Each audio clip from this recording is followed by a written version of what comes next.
Hello everyone, and welcome to batch 212 in the freeze dryer. And what I did was Knorr rice sides. Well, actually they were pasta sides, and I think one was actually a meal. But a while back, I did a video on the incredible sale at a local store called Giant Eagle. The Knorr rice or Knorr sides were 99 cents. And I know that's not a great price because that's what they are at Walmart. But if you bought 10 of them, you got a free rotisserie chicken. So we bought a bunch of them. We got a bunch of free rotisserie chickens. We freeze dried a batch of chicken from our free chicken. We had chicken salad for a few days, and then now I'm freeze drying the Knorr pasta that I got. And now, I mean, if you're in the market for some of this Knorr product, Sam's Club actually has it on special this month that it averages out to, I think, 70 cents an envelope, which is a good price. Unfortunately, they only have a few flavors, but hey, what do you want? It's Sam's Club, right? And it is free shipping for a Plus membership online. However, they were out of stock online when I tried to get it shipped. So I'll go to the store, but they may come back in stock online. Okay, so let's see what we did here. Here's my sloppy notes. This is lets me know that this was batch 212. And then I put the date, the time, and the batch. So this was started on 2/25 at 11 o'clock at night, and I did a 9-hour freeze and a 24-hour dry cycle. This took a total of 34 hours and 35 minutes in the freeze dryer. And trays 1 and 2 had this 4-cheese pasta, and I put a long description of it in there. And trays 3 and 4 had the fettuccine alfredo. Just to give you an idea of what the trays weighed, the 4-cheese pasta tray weighed 443 grams. That's for 3 envelopes, 443 grams. So each was approximately 150 grams per envelope. Great for traveling, great for taking for lunch, great for taking on a hike. And then the Alfredo was 450 grams. Now that's 1 tray of each. I started the video mid-project. Here's how I cut down my labels. And then I put them in the bag. And what I'm going to start doing is putting them in a label notebook. And thank you, Mary. Or was it Sherry? Which one of you said that label notebook? I'll check. I'm sorry. I think it was Mary. Mary is one of my oldest subscribers here, and she always has excellent comments. So if you don't normally read the comment section, just drop down and look and see the kind of things that she leaves comments about. She should actually have her own YouTube channel. So look, when I did this, put this pasta on the tray, it was over the top here, and then it was all the way up into each corner, and look how that pulled away there. And I don't think I can pick that up. Well, yeah, I can, into one big macaroni candy bar. I don't know. I bet I'll separate that and weigh it on the plate. Like that right there. That's 1/3 of what's left. So I put everything on the tray on the plate, weigh it, divide it by 3, and then take out that amount and put it into the bags here. These bags are ready to be sealed, but I don't open the oxygen absorber bag until all the Mylar bags are ready to go. So this one here just needs to go in that bag. And I've actually started putting calories on the bags when I know what they are. The only place so far, though, I've kept track of that is on the bag itself. I thought I would be able to maybe put it in the spreadsheet, but honestly, it's not going to fit in the spreadsheet the way I have it. I would have to reorganize the entire thing. I could probably put it off to the side, I suppose, but I'm not sure how I'm going to do that yet.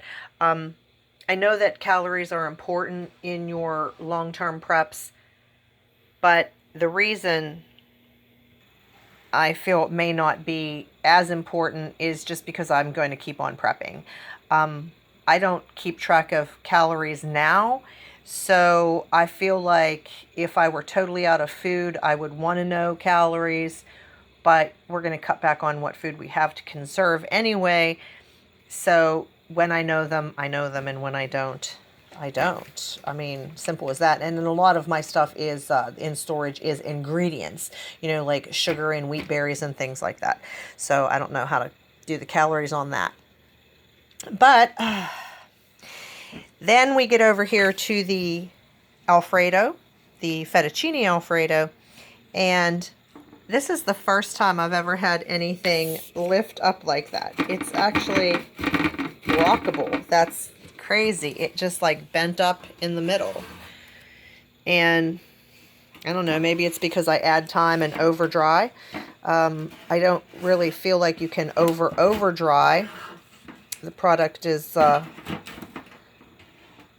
I've always been told that you can't over dry. So I am starting to be more conservative and trying to pay more attention to my electric bill. I've got a couple of comments, and at first I thought, no biggie. But the commenters are right. Like, why waste the electricity? Make the time to do this. But I honestly usually wait until there's nobody home but me. The dogs are quiet. I try anyway.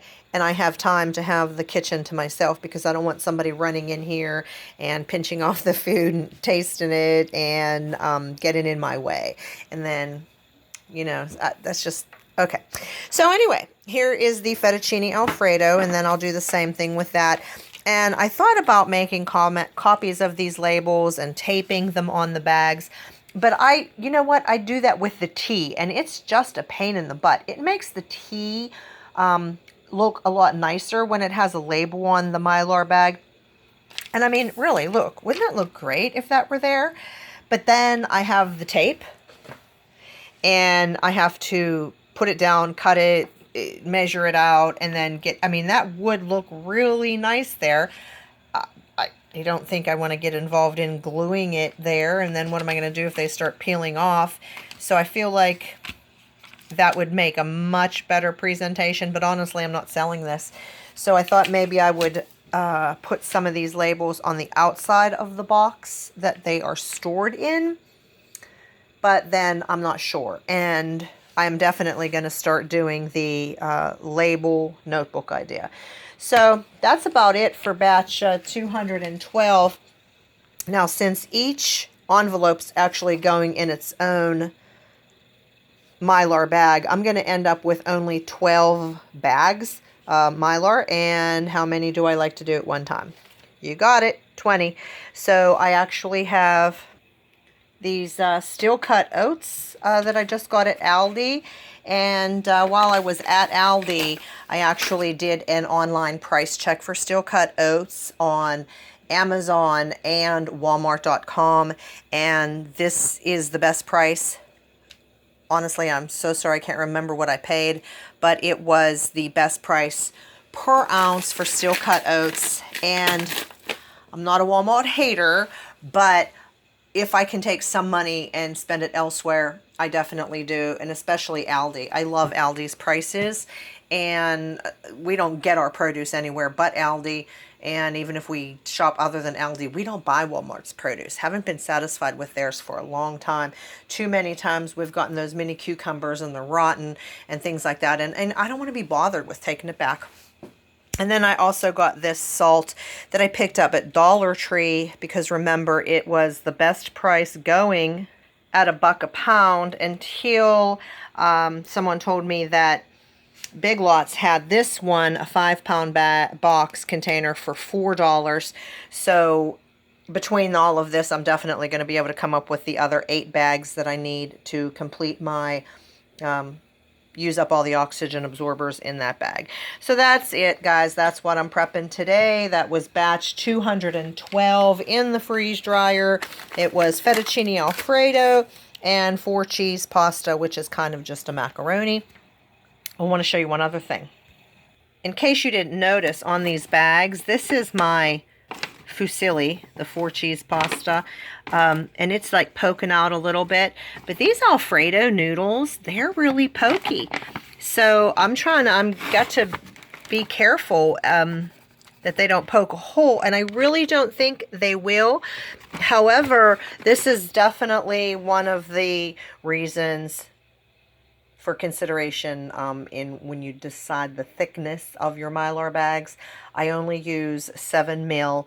A lot of people say that, oh, 5 mil is enough, but you know what? I think if I had a 5 mil bag, that fettuccine noodle would have poked through already. So that's it. Okay, let me know what did you prep today, and be blessed, everyone.